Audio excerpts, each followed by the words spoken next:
Hello and welcome to Freed Indeed Live. I am your host, Kevin J.N. Hughes, the director of Freed Indeed Ministries. And today I want to talk about true freedom. This is something I've talked about before. But as we embark on Lent, I want to refresh us with some wisdom from St. Justin Popovic of Silesia. Now, before I get into it, speaking of Lent, I want to remind you guys that for Lent this year, the church is asking for donations to the Orthodox Diocese of Mexico. As you guys know, I'm not super well to do, but I have this show, so I am going to use this platform to ask for donations for the Diocese of Mexico. And so as you guys embark on this Lenten journey together, hopefully you'll be fasting, and that fasting will hopefully save you some money, save us all some money. And as we save that money, what we put that money into is not ourselves. We don't save money in Lent so that we can Dave Ramsey save it up and pay off some debt or whatever. That's not what we do in Lent. You can do that on your own time, but in Lent, the goal is you save money so that you can give it to others. And in this instance, the church is asking us to give it specifically to the Orthodox Diocese of Mexico. In addition, as you guys know, I'm very passionate about the Orthodox Diocese of Alaska and everything they're doing. So I'm going to have a link in the description below for both the Diocese of Mexico and the Diocese of Alaska. But I'm very passionate about the Diocese of Mexico because most of those parishes are obviously mission parishes, and um, we're striving to expand the church in Latin America, and that's a beautiful effort. So I encourage everybody to support that as our church is calling on us to do. Now, for today's topic, I want to start with a quote from St. Justin Popovic. The quote says, "In truth, there is only one freedom, the holy freedom of Christ, whereby he has freed us from sin, from evil, from the devil. It binds us to God. All other freedoms are illusory, false. That is to say, they are in fact slavery." So I have talked about the topic of true freedom in the past. And I've talked about the fact that in the secular world today, people often talk about freedom, fighting for freedom, dying for freedom. Freedom isn't free. We have all of these slogans, but rarely do we ever stop and define freedom. And very often, when you do stop and define freedom, what people mean by freedom is a kind of libertinism, a kind of total liberty to do whatever we want. But that is not true freedom, because what that amounts to is a kind of slavery. And in fact, generally speaking, especially in the United States, but in the modern world in general, when we talk about freedom, we very often do not mean true freedom. Let me give you an example. Who is more free? Who was more free? A medieval peasant or a 21st century American? The medieval peasant is probably a serf, so probably is not free in the sense of being able to decide his own destiny. The medieval peasant is not free in being able to, vote for his own elected officials, whatever that's worth, nothing. The medieval peasant is not free in many of the ways that Americans consider themselves free. However, the medieval peasant only works 15 hours a week and spends the rest of his time with his family. It's true that at the height of harvest season, the medieval peasant will have to work 8 hours a day, much like modern people have to work.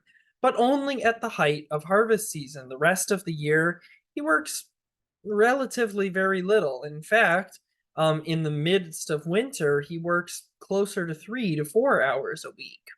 Um, and often, but averages about 15 hours a week. The rest of that time he spends in what's called leisure. Now, the way that people defined leisure back then is a little bit different.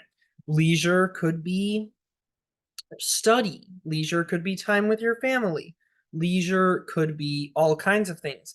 So, there was actually a class of people called the leisure class. Now, the leisure class are people like your feudal lords and kings and priests.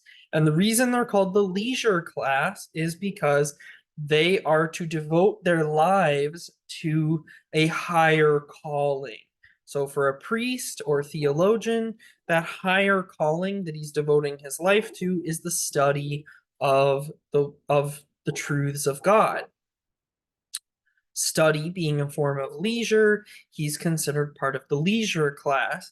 The king is considered part of the leisure class because he's expected to devote his life to ruling and reigning and to the study of things like philosophy to know how to rule and reign well. So, this is why they're called the leisure class. And even those in the so-called working class, the peasants, still devote a huge portion of their life to leisure. Because they live in a community, they are also able to build houses for one another. And they don't pay like a property tax like we do today. So they're building houses for one another and expanding their community, benefiting one another, building each other up. They don't have they don't have things like crippling debt. They don't have things like 40 to 60 hour work weeks. I was just talking to a guy at my church who was talking about the fact that he's worked 60 hours the last 3 weeks in a row. They simply don't have these concepts. Their lives flow like the life of the earth itself. Um and so at the height of harvest season, they work a lot of hours, roughly 40 hours a week. At the height of midwinter, they're working dramatically less than that. So the point is that if you're a medieval peasant, you're spending most of your time with your family. So who is freer? I would say the medieval peasant because he has a life more like I would want to live. I want to spend most of my time with my family. I don't want to have to work 40 to 60 hours a week for some corporation.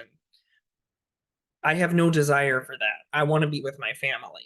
I want to live the way God intended people to live.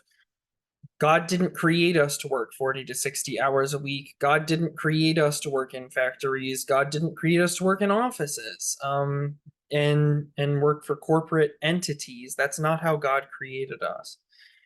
So anyway, my point is that the medieval peasant is freer the way that I look at freedom, but he's freer in another way too. And this is actually the bigger issue, and this is what St. Justin Popovic is getting at. In truth, there is only one freedom. So let's set aside all of these definitions of freedom. What makes somebody truly free and all of this? Let's set that aside for a moment.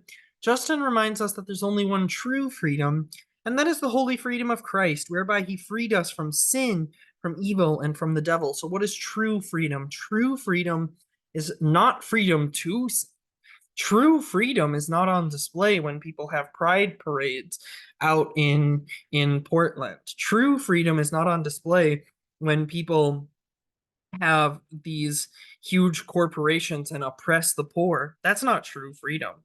All other freedoms are illusory, false. That is to say, they are in fact slavery. You can see that at the drag story hours. Go to a drag story hour sometime and you will see that what this person sees as freedom is truly slavery. There was recently a young lady on TikTok who went to a homeless camp in California, and she said that she thought that these people at the homeless camp were the most authentic and free and happy people she had ever met. Well, the problem is that these people, by her own admission, are on drugs and um, addicted and have, you know, they're homeless. They have no families, no anything. Is that real freedom? No. But she's confused and she can't see that, yeah, they can go and do whatever they want, but that's not real freedom because they're ruled by their passions. And that's why they're all on drugs and slowly killing themselves with illicit substances. That is not real freedom. Real freedom is found in Christ. Real freedom is not the freedom to sin, but rather the freedom from sin. Real freedom is when we gain freedom over our passions and over our desires. And that's what Lent is all about.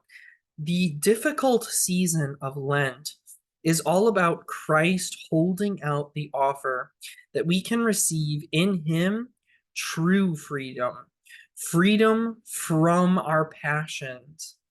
And we work with Him to help us acquire that spirit of peace and freedom because we are so often so ruled by our passions, so ruled by our desires, and one of those desires, quite frankly, is food. So we're so ruled by that through fasting and almsgiving and and prayer, we are set free by the power of Christ in this way. So, since that's what Lent is all about, and this has been the first week of Lent. Hopefully, you've been spending a lot of this first week of Lent in church. And as we go through the rest of Lent, I hope that you are blessed. If you're watching this much later and Lent is already over and you're in Eastertide, congratulations, you've made it. I hope you learned a lot about true freedom, and now you can rejoice and live in that freedom in Christ and live out the fullest of that freedom in the Paschal season because you have labored. I actually agree with the statement freedom isn't free. We earn freedom through toil and through struggle. So through your struggle, you have helped set yourself free from passions, and now you're ready to truly enjoy the things God has created for your enjoyment, and you'll be able to enjoy them a lot more now that your desires are rightly ordered in Christ. So thank you very much for watching. God bless, and I hope you find this helpful. Please do share it with your friends, especially your friends who are either skeptical of Lent or believe the secular narrative regarding freedom, that they too may be freed indeed.